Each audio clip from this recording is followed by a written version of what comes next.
Hi guys, and welcome back to my channel. This video is long due. I told you I'll be making a video about interview questions you can be asked for your teaching interview in the UK. And on this channel we talk about teaching, we do lifestyle vlogs, we do teaching in the UK, and a lot of things. Yeah, that's what we do on this channel. So stay tuned, subscribe to my channel, like and share this video for those that will benefit from it.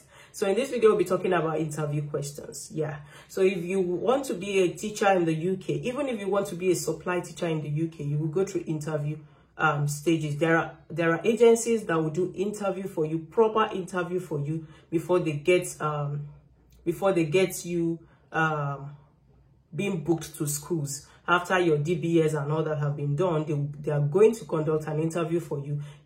They are going to conduct like a Zoom interview for you, a video interview, whereby they will ask you questions about some things, in which I will share with you the questions you can be asked in this video. And if you're going into full-time permanent teaching, you will be asked, you definitely go through the interview stage before you are being hired, even if it's as a permanent cover supervisor, if it is as a teaching assistant, if it is as a full-time teacher, you will definitely go through the interview stage. So this is what we're discussing in this video. So when you're preparing for your interview, when you're preparing for your teaching interview, the first thing that will come to your mind is classroom experience. Yes, classroom experience. I've been to an interview. I've been opportune to be in a school interview. Yes, in which I was asked like 15 questions. I was on the hot seat. I was asked like 15 questions. And out of these 15 questions, I will tell you everything. I won't say everything. Most of it was about classroom experience, about what is happening in the classroom, about classroom scenario. If your student do this, what will happen? What are you going to do? They want to know what you would do. Like handling your classroom, because you are a teacher, you should be able to handle a particular situation in your classroom. So and I noticed with the educational agencies, some of the educational agencies that did interview for me, they have similar questions about classroom experience, classroom scenario. So that is what the interview is always is about. Yes. If you're going into full-time teaching or a cover supervisor permanently in a school, you tend to go into the classroom to teach. Yes, you tend to go into the classroom to teach the probably the head of the department or the manager or something. If it's a cover supervisor role, the cover manager will come in to they will give you a topic to teach. That was what they did for me then. I was given a topic to teach, so I taught, and they were in the classroom, and I was being checked how I was relating with the students, how I managed my classroom and all that. Some students will try to, though they will be quiet because there is someone in the classroom. So in terms of classroom management, you might not really face a lot of difficulties, but they will ask you in the interview because they know they have like the head of department or probably their principal in the classroom that is watching, so they will want to misbehave. So in terms of classroom management, you might still you might not experience students disrupting your classroom. They'll be quiet and calm, but they want you to relate. They will want to see how you relate with the students. They will want to see how you teach. They will want to see your teaching methods. Yes, they want to see your teaching methods. Probably you're just the one that will talk, as you know, students, they get bored. So let's go into the questions. Yeah, let's go into the questions. So when you're preparing for your teaching interview, I would advise that you do more research on safeguarding. Safeguarding, you cannot escape it when it comes to teaching interview questions. You cannot escape safeguarding, because each school in the UK, at least I've been to several schools to teach, each school in the UK has a safeguarding team. So you cannot, and they are very particular about safeguarding, very, very particular about safeguarding. So you cannot escape it. That was why I mentioned in one of my videos that if you're in the process of looking for a job as a teacher, If you don't have your safeguarding level 1 and 2, try and get it. We have some free ones online, and if you can pay, you can pay. Yes, it's some are cheap, so you can pay and get your safeguarding level 1 and 2. Now, going through this e-learning, you will learn a lot about school, about safeguarding young people, about safeguarding children. So now let's go to the questions you can be asked. So the first question is, tell us about yourself. So in this, with this question, they are not asking you to tell them where the village you come from, or the town you're living in, or the town you come from, or your age, or your family background. That's not what they're talking about. In this, with this question, please, they want you to sell yourself. Just tell them something like this: my name is Omawumi. Thank you for inviting me for this interview. I am a science teacher, an overseas trained science teacher, and I have taught for several years. I have different teaching methods. We can help different children and also help with students in the classroom of different ability. Yes, I have the discussion. I use the discussion method. I use the instructional, and I use the practical style of teaching.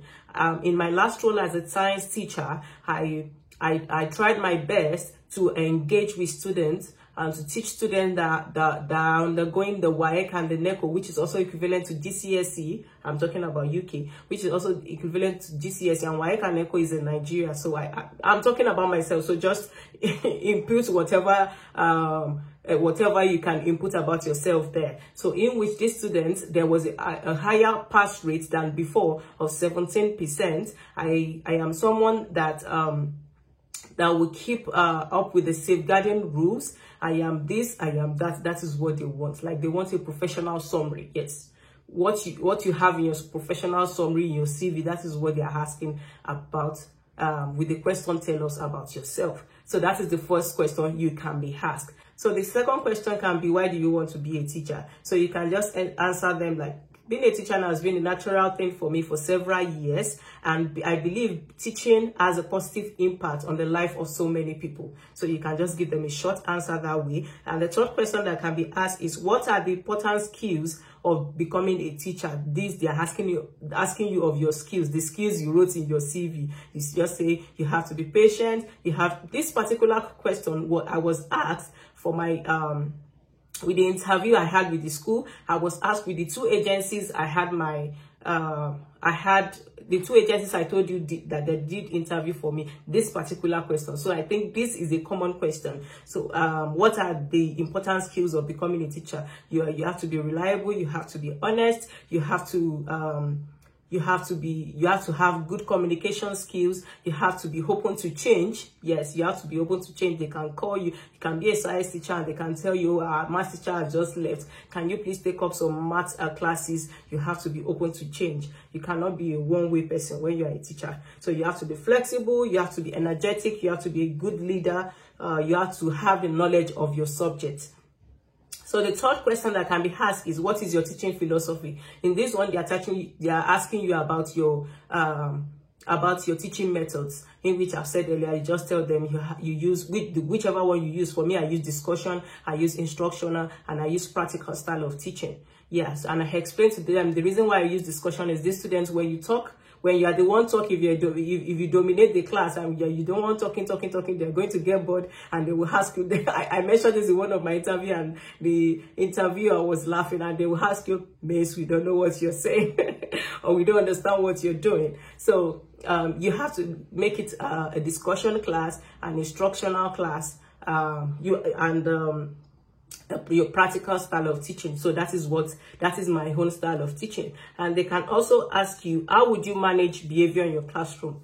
I'm telling you, this particular question, you cannot escape it, because they want to know how you can manage the behavior in your classroom. Now you can tell them, I always set firm boundaries. Yes, you have to set firm boundaries in your classroom, else you won't be able to manage your class. And by focusing on the 3 R's, which is respect, response, and the right approach to learning.